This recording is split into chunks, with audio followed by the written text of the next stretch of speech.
Bonjour, bien-aimés dans le Seigneur. J'espère que nous nous portons bien par la grâce de Yeshua. En fait, aujourd'hui, mon message c'est pour exhorter le peuple du Seigneur que nous sommes au travers de quelques passages bibliques et plus précisément au travers d'un passage que le Seigneur par sa grâce a mis dans mon cœur il y a quelques jours que je ne pourrais partager avec vous. Et si je décide de le faire, c'est pour que nous soyons véritablement bénis, interpellés aussi, et que nous nous remettions véritablement sur les voies du Seigneur. Donc en fait, depuis peu de temps, dans l'assemblée locale où je suis, le Seigneur nous parle en fait des dons, des talents qu'il a mis dans nos vies en fait, que nous devons utiliser. Maintenant, je vais un peu brosser dessus très rapidement sur la question des dons dans l'église.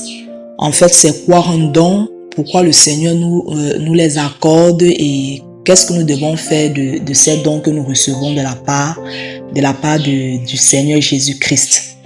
En fait, un don, c'est une faveur imméritée, une grâce, quelque chose qu'on a, qui vient du Seigneur, qu'on ne mérite pas forcément, mais que Dieu nous donne dans sa volonté en fait. Et dans 1 Corinthiens 12 exactement, à partir du verset 1, la Bible nous parlera de ces diversités de dons. Donc si vous prenez votre Bible dans 1 Corinthiens 12 à partir du verset 1, vous allez arriver dessus. La Bible parle des diversités des dons. Il a donné aux uns le don de guérir, aux autres le don de parler en langue, le don de prophétie. La Bible dit que c'est le même esprit qui fait toutes ces choses en nous. Donc il donne ces dons à chacun comme il le veut. Mais maintenant, quand nous les recevons, pourquoi nous les avons? Parce que oui, le Seigneur veut que nous les ayons. Maintenant, quand nous les avons, qu'est-ce que nous devons faire? Nous allons comprendre dans 1 Corinthiens 14 à partir du verset 12, au verset 12 exactement. Je crois que c'est Paul qui nous dit que ces dons servent à l'édification de l'église des saints. Donc ces dons que nous avons, le Seigneur nous les donne pour que nous les mettions au service des autres, des bien-aimés, au service des uns des autres, afin que chacun puisse bénéficier de ce que le Seigneur a mis dans la vie de l'autre. Maintenant, le Seigneur me donnait un peu de voir ça, d'aller encore un peu plus loin dans les Écritures sur un passage, comme je disais depuis peu, qui brûle réellement dans mon cœur. C'est dans Matthieu 21, à partir du verset 17. Là, c'est de verset 17 à 20. C'est un passage qui nous parle en fait de la parabole du figuier. Généralement, ce passage en fait nous parle sur la question de la foi. En fait, comme Jésus avait dit à ses disciples, si vous avez la foi comme un grain de sénévé, vous pourrez dire à cette montagne, ôte-toi de là, déplace-toi. Et la montagne va se déplacer. En fait, Jésus avait utilisé cette parabole pour parler de la foi à ses disciples. Mais depuis quelques temps, depuis quelques jours précisément, le Seigneur m'a fait voir cette parabole du figuier d'une autre manière en fait.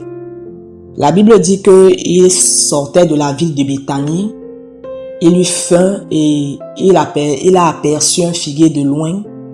Il a approché le figuier et il voulait manger. Il avait faim, mais le figuier n'avait pas de fruits. La Bible dit qu'il a maudit le figuier a séché.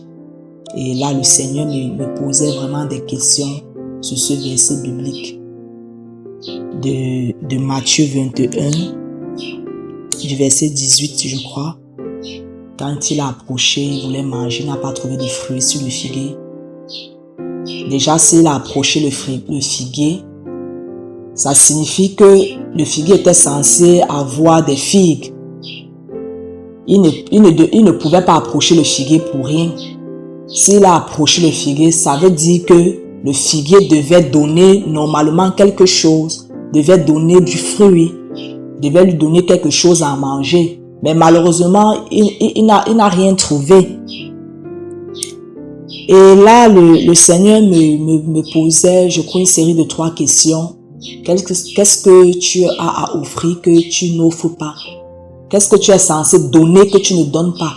Qu'est-ce que tu dois donner que tu ne donnes pas? C'est ça en fait. Et là vraiment, j'étais là, je disais Seigneur. Et je me posais vraiment des questions et le Seigneur là encore me faisait voir l'aspect des dons et des grâces, des talents qu'il a mis dans nos vies. Et aujourd'hui, il se présente, il vient devant nous, arbre que nous sommes, chrétiens que nous sommes. Il a besoin du fruit qui sort de nous, des grâces, des talents qu'il a mis dans nos vies. Chacun de nous, nous avons reçu quelque chose du Seigneur. Nous avons reçu véritablement quelque chose du Seigneur que forcément nous ne sommes pas en train d'offrir en ce moment. Il veut du fruit qui sort de nous. Le don de guérison qu'il a mis dans ta vie, il est devant toi, arbre, aujourd'hui, et il désire, il veut ça. Parce que besoin se fait ressentir dans le monde. Les gens sont malades. Et le Seigneur veut de ce don pour travailler. Toi, arbre, tu as reçu le don de prophétie. Le Seigneur est devant toi et il désire en fait ces prophéties pour que l'église soit édifiée, pour que l'église soit avertie. Mais il ne trouve pas. Il se place devant toi, évangéliste, tu as reçu ce don. Mais tu n'es pas en train de faire le travail qu'il attend de toi. Il t'a donné ce don de vision. Paul, dans l'Apocalypse là-bas, il parle à l'église, il raconte à l'église les visions qu'il a reçues, des grandes visions que jusqu'au jour d'aujourd'hui l'église bénéficie. Quelles sont ces visions, ce don que Dieu t'a donné? Quelles sont ces visions que le Seigneur t'a communiquées, que forcément aujourd'hui l'église du Seigneur n'est pas en train de recevoir pour se mettre en garde, pour se préparer pour son retour? Quels sont ces songes? Cette grâce qui t'a fait d'avoir des songes, quels sont ces songes que tu reçois et que forcément aujourd'hui, il est devant toi, il ne trouve pas en fait. Il ne trouve pas en fait. Parce que quelque part, l'arbre que tu as, l'arbre que tu es, autant pour moi, a forcément quelque chose à offrir à son maître aujourd'hui. La Bible dira dans Psaume, le juste est comme un arbre planté près d'un courant d'eau, qui donne son fruit en sa saison, qui ne flétrit point, ne connaît point la sécheresse. Aujourd'hui, l'Éternel est là, il veut du fruit qu'il a mis dans nos vies. Parce que c'est censé produire en fait.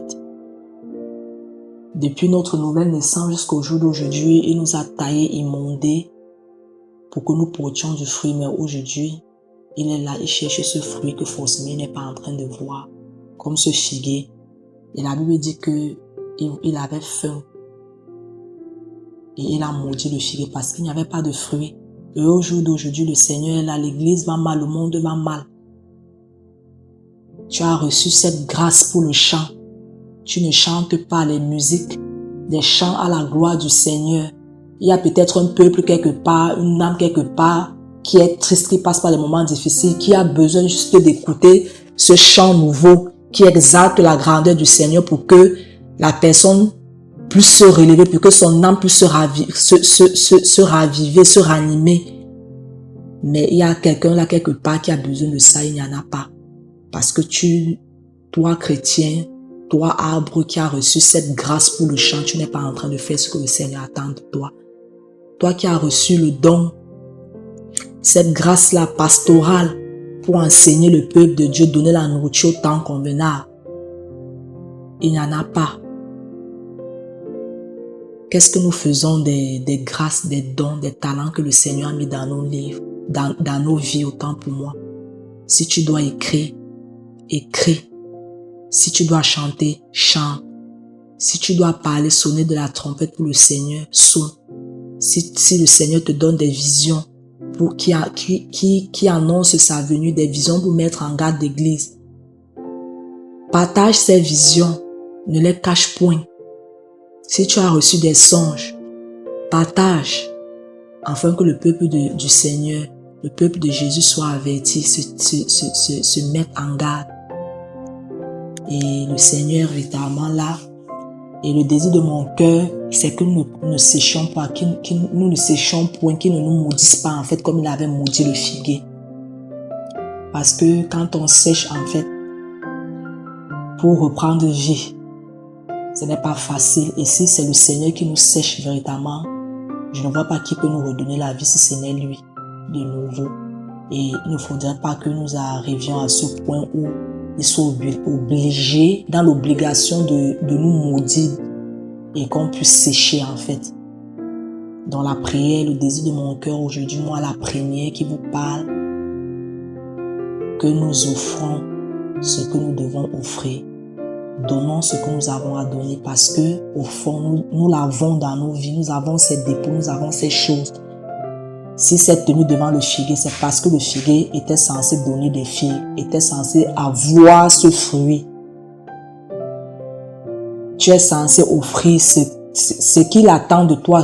Tu dois donner parce qu'il a mis cela en toi, il a investi dans ta vie.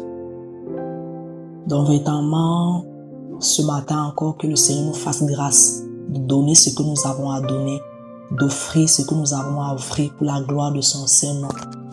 Que toute la gloire revienne au Seigneur. Amen.